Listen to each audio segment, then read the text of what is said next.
The Best of Our Knowledge explores topics on learning, education, and research.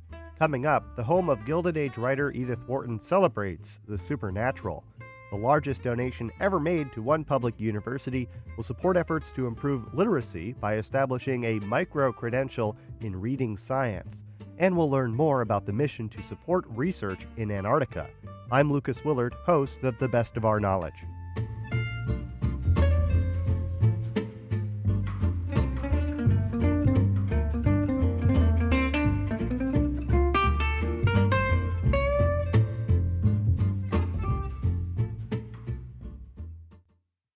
You're listening to The Best of Our Knowledge. I'm Lucas Willard. The autumnal spooky season is reaching its Halloween high point, offering a different perspective on a National Historic Landmark. The Mount, a house museum and former estate of famed American author Edith Wharton, runs ghost tours of the building and grounds in the Berkshires. Sitting on nearly 50 acres of expansive gardens and grassy terraces, the Mount is more than 16,000 square feet and 4 stories tall. Built in 1902, the main house is an impressive feat of architecture designed by Wharton with inspiration from English, Italian, and French architectural traditions. The Best of Our Knowledge's Jody Cowan toured the property to learn more about the Gilded Age writer and the supernatural stories that surround the Mount. Edith Wharton wrote poetry, books on design, and 15 novels, including The House of Mirth and The Age of Innocence, which won her a Pulitzer Prize in 1921. Wharton was the writer of many tales of the supernatural, some of which did not gain prominence until years after their publication. For decades, visitors have toured the grounds of the Mount. In 2009, the Mount began offering walkthroughs focused on the collected stories of unexplained phenomenon that have occurred in the house over more than a century. Ann Schuyler, director of Visitor Services, says the tours have remained popular since the Mount was featured on the Sci-Fi Television Network's Ghost Hunters program.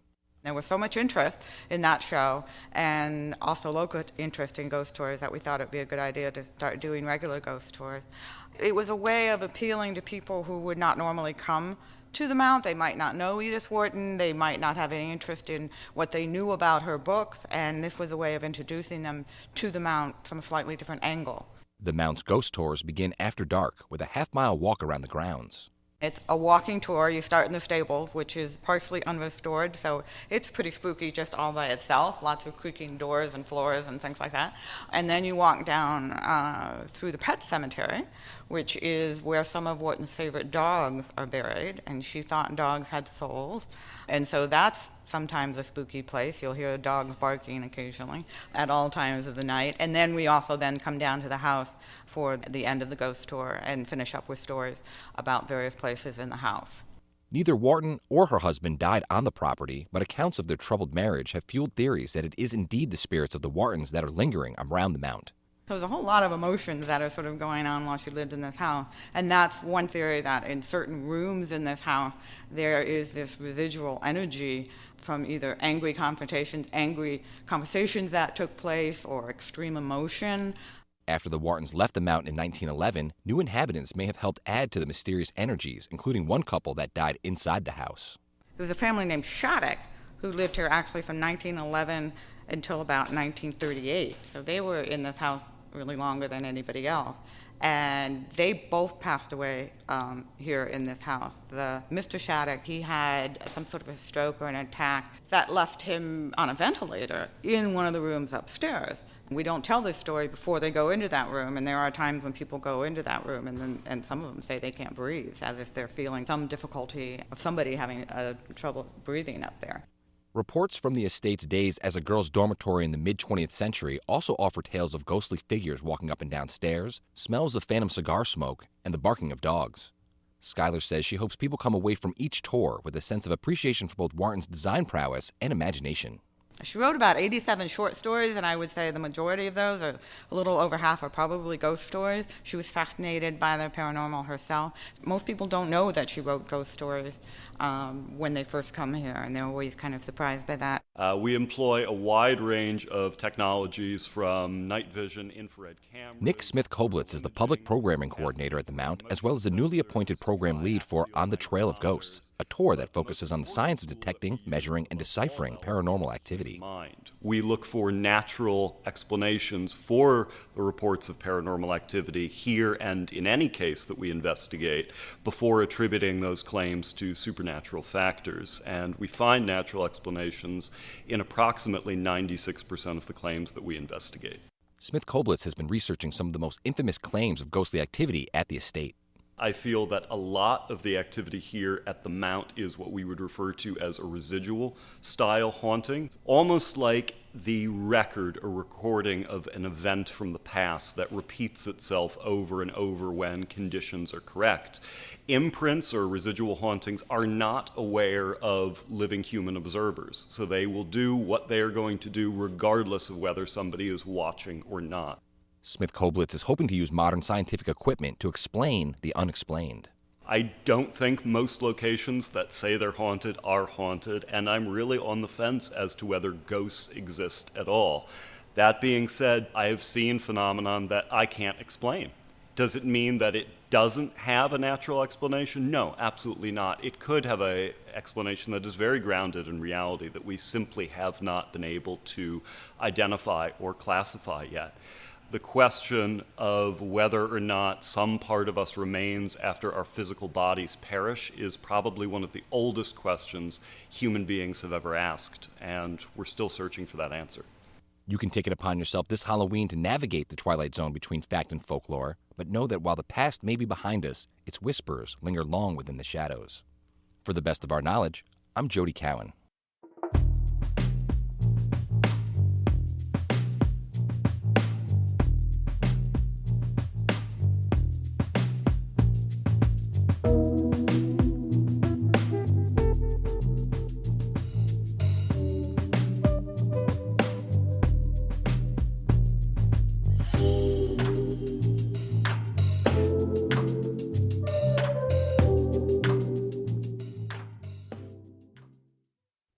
You're listening to The Best of Our Knowledge. I'm Lucas Willard. America's reading proficiency is on the decline. Scores over the last decade have shown students in decline before the pandemic accelerated learning loss. The State University of New York at New Paltz is utilizing the largest private gift the public institution has ever received in an effort to reverse that trend. A more than $6 million gift from the IBIS Group, a nonprofit that believes literacy is a civil right, will enable the university to establish the Science of Reading Center of Excellence at SUNY New Paltz. The center will feature a first-of-its-kind micro-credential in the science of reading fundamentals. To learn more, I caught up with SUNY New Paltz president, Dr. Daryl Wheeler, who The Best of Our Knowledge last spoke with earlier this year, just before his formal inauguration as the university's 9th president. We took a moment to catch up. The concluding of the first academic year was really an opportunity for me to embrace in the seat of presidency a full academic cycle. In higher ed, there are cycles and there are activities and there are things you just have to work through and then experience to know what they are. And that's what year one concluded with. And now as we go into year two, we're looking to the future and thinking about strategic planning and thinking about building what I'm characterizing as a sustainable New Paltz, meaning, what are the things that are going to drive us forward for the next 50 to 60 years, well beyond my time here? And what are those, how do we higher ed live in an age of fast-paced information conduits and being able to respond to world events? I mean, this is a very different higher ed than the higher ed when I was a collegiate student. And we need to make sure that our institution has the apparatus in place to be able to continue to do those two pillar activities of excellence in academic quality and delivery and being a value added to the community. And I see those as unwavering two pillars for the institution, but the capacity, and I guess the final way to characterize that is a house can look great from the outside, but plumbing and the electricity are not up to par to really be able to operate it. You turn on the light switch and the garage door goes up and the water faucet comes on, and you turn on the water faucet and the lights go out. That's not going to help you. And so we want to make sure that we are setting a trajectory as we draw closer to our 200th anniversary to make sure that this institution has what it takes in place to be strong on those two pillars for another 200 years. So President Wheeler, SUNY New Paltz recently announced the largest gift that the campus has ever received in that 200-year history, more than $6 million in one private donation. Tell me about this donation, and how do gifts like this to institutions like SUNY New Paltz, really what's the impact? Because we know that colleges operate on tuitions that students pay, but there's more to it than that, I imagine. Certainly. Well, the gift from the IBIS group is to support an endowed professorship and to advance an endowed professorship in the science of reading, and for our literacy center in the School of Education to be able to advance its work to lessen the gap in K through 12 literacy, particularly K through fourth grade literacy in school systems. So the money that is invested by the IBIS group comes to SUNY New Paltz because the funders saw something here in us, that we are doing the right things, the things that can propel this mission, and they identified SUNY New Paltz, and we were able to bring this forward. So the funds will be used specifically to advertise for and bring some of the top talent to SUNY New Paltz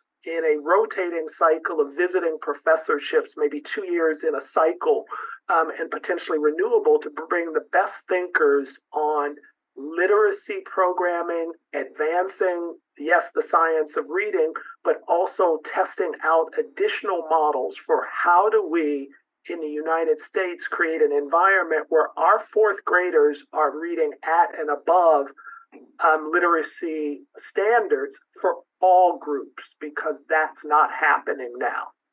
The Literacy Center, which already existed in the School of Education, will be advanced because the research that's done by our endowed professorship, the training programs that emerge, will become a living, vibrant part of teacher preparedness and a resource to the community for advancing the ways in which teachers can access knowledge, skills for actually delivering literacy proficiency in our region and beyond. When we talk about literacy proficiency, explain that gap. How far apart are young Americans in particular? So when we look at the United States and we look at states, you can go to the Department of Education websites, you can go to foundation websites and see state-by-state literacy profiles. Most states at about the fourth grade level do standardized testing for proficiency, and you rank your states 1 through 50. New York State has fallen by at least 10 to 20 status points in that hierarchy over the past decade. So we're losing ground. Now, again, all of this is relative, so your placement may be determined based on how the overall market of states does on the proficiency test. But we're losing ground in New York State relative to the performance of all students at fourth grade literacy measurement in the United States. That is an unacceptable fact. Number two, we know that economically disadvantaged communities, and I say economically disadvantaged communities intentionally, where there are not resources, tools, teachers, textbooks, technologies, do even poorer on the test. So here in New York, we have some of the highest literacy rates in the country, but New York State as a whole has fallen behind. And when you look at things that might be driving that, because nobody has done a causal analysis, but we know what factors are likely to contribute to it.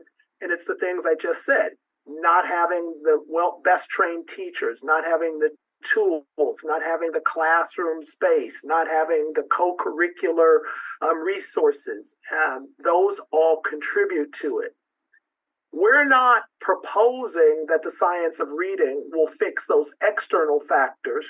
What we're saying is that to the extent that we can reach teachers and provide teachers with additional tools, here specifically content on understanding the fundamentals and applying the fundamentals of science and reading, it gives teachers confidence, resources, and tools to bring to their classrooms to be able to support their students.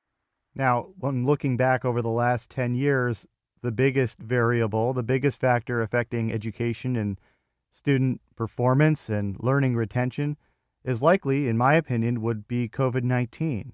There's not any specific causations that you mentioned in a loss of reading proficiency, but is COVID the big factor for you here? No. COVID accelerated the rate over those years and brought to bear new factors such as mental and emotional stressors. And I think all of us are seeing students returning to the classroom with, yes, lost ground. But if you track over the past 10 years, we were already losing ground. What COVID did was accelerate the rate because students like you and I are doing, interfacing with a teacher on a foreign platform, and it was foreign at the beginning of COVID, and each cycle they were losing more and more content. That's the accelerant. But the trend was already going in a direction where we were losing ground. So part of this gift that is helping to establish the Science of Reading Center of Excellence at SUNY New Paltz is the creation of a new micro-credential in the science of reading. First, what is a micro-credential compared to a degree or a certificate? Correct. So different words are used for it. You characterized it just then. It is a non-degree or non-certificate acknowledgement of completion of a particular content. So as opposed to you going back and getting a second baccalaureate, a second master's, as opposed to you going back and getting a certificate in, a micro-credential or a badge recognizes that you completed content on a prescribed area and met proficiency as measured by that credential. So here, for us, we offer a 35, I believe it's 35 hours, but it's 6 modules that individuals complete asynchronistically that has been developed by educational experts that allows content to be received and for the recipient to have to demonstrate proficiency through the online testing system that they understand that content. So it's not equivalent to completing a full semester course, but it's a subset of content specifically related to a thing. And there are micro-credentials or badges in a number of areas. And so it's its own set of emerging documentation of proficiency in a particular area or content in a particular area.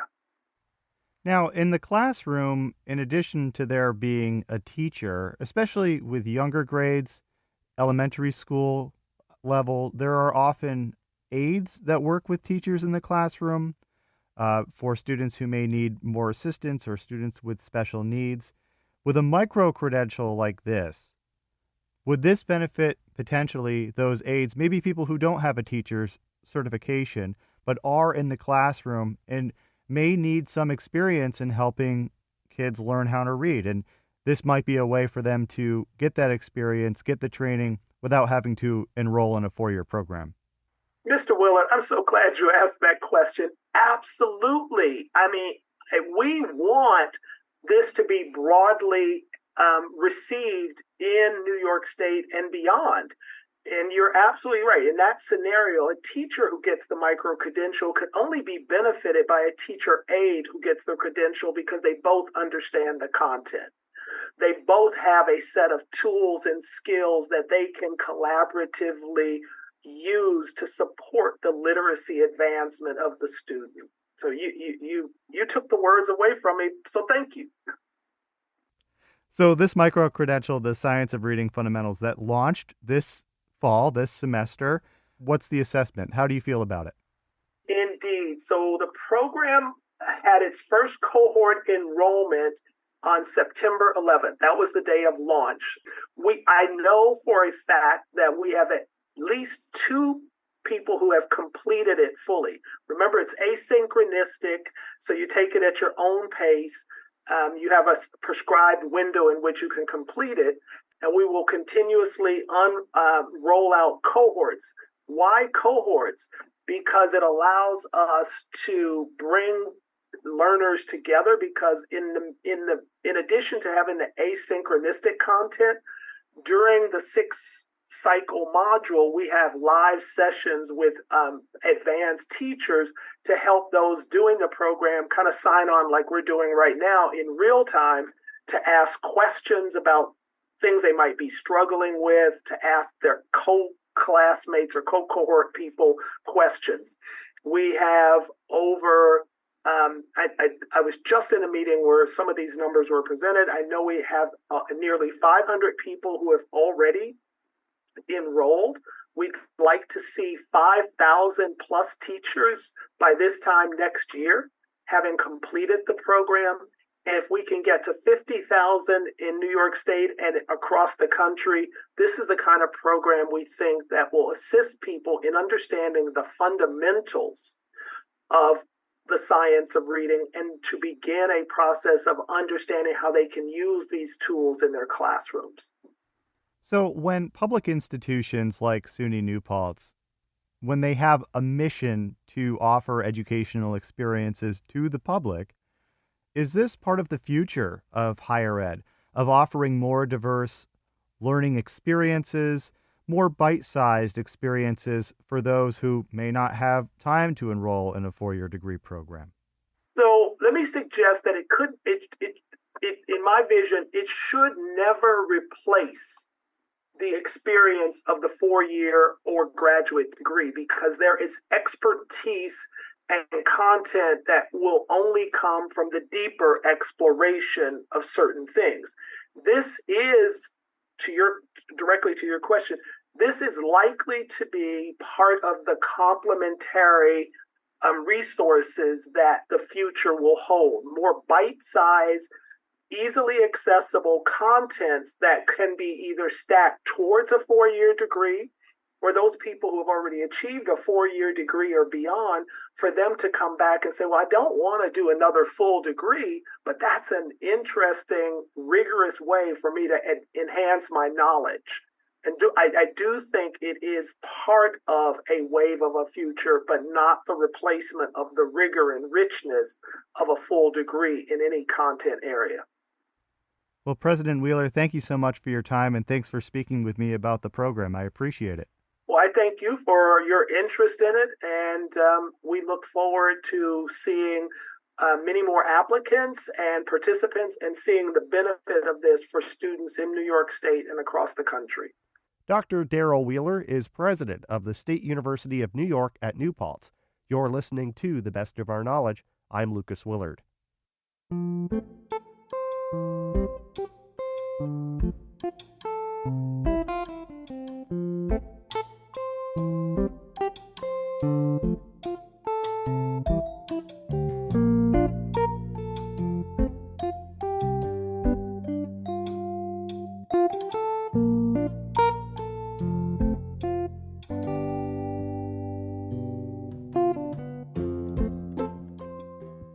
This October, the New York National Guard's 109th Airlift Wing took off for Operation Deep Freeze in Antarctica.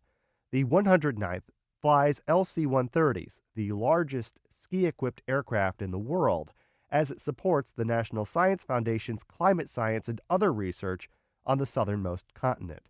To learn more, the Best of Our Knowledge's Samantha Simmons traveled to the Stratton Air National Guard Base near Schenectady, New York.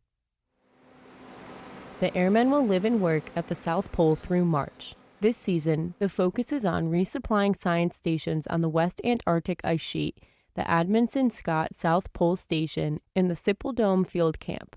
The annual mission to McMurdo Station, which requires nearly 5 days of travel, will rotate through 360 airmen. Last season, over 1,500 hours, more than 180 missions were flown by the squadron, transporting 1.2 million pounds of fuel, 2.2 million pounds of cargo, and more than 900 passengers. Before arriving in Antarctica, the crew will stop in California, Hawaii, Pago Pago, and New Zealand. Wing Commander Colonel Christian Sander says the wing took over the annual mission in 1999 following its successful work in Greenland during the Cold War. When the Cold War was going on, there was sets of radar sites that needed to be refurbished and resupplied. We were doing that, and we were very successful at that. So the National Science Foundation was looking at our success rates and our expertise in the area, and decided to invite us down, and we did very well down there. And it just basically evolved to where the Navy is more interested in ships and the Air Force is more interested in airplanes. So we took over the mission. Each of the 5 ski birds carries 12 crew members. During our summer, the crew trains in Greenland. We have a little bit more white space in our calendar to fly training missions in Greenland, and we upgrade people and train people. We also have our what we call BLAST, which is Barren Land Arctic Survival School. And that's where we'll actually learn to survive if we ever have to spend some time out in the ice cap without any kind of structures to help us out. Lieutenant Colonel Drew Brewer says the crew flies National Science Foundation employees and their materials in the interest of national security and scientific research. Brewer says the lack of weather-related buildup on the continent adds to the challenge of travel. There's not any landing instrumentation, so normally we have to do everything off of skiway leading flags. The weather is always critical because we have to have a certain amount of visibility in order to perform such maneuvers. However, Brewer says the weather in the South Pole isn't as harsh as you might think. So you wake up in town and you think, it's Antarctica, it's going to be freezing. But there's some days that it's warmer in Antarctica than it is in upstate New York. So I can walk to the gym in my shorts, in the morning before the long day. Once you get out onto the actual ice cap and fly to the South Pole, that's where you might encounter the -50. While stationed, airmen will fly between Christchurch, New Zealand, and Antarctica to collect supplies and support U.S. research efforts. Reporting for the best of our knowledge, I'm Samantha Simmons.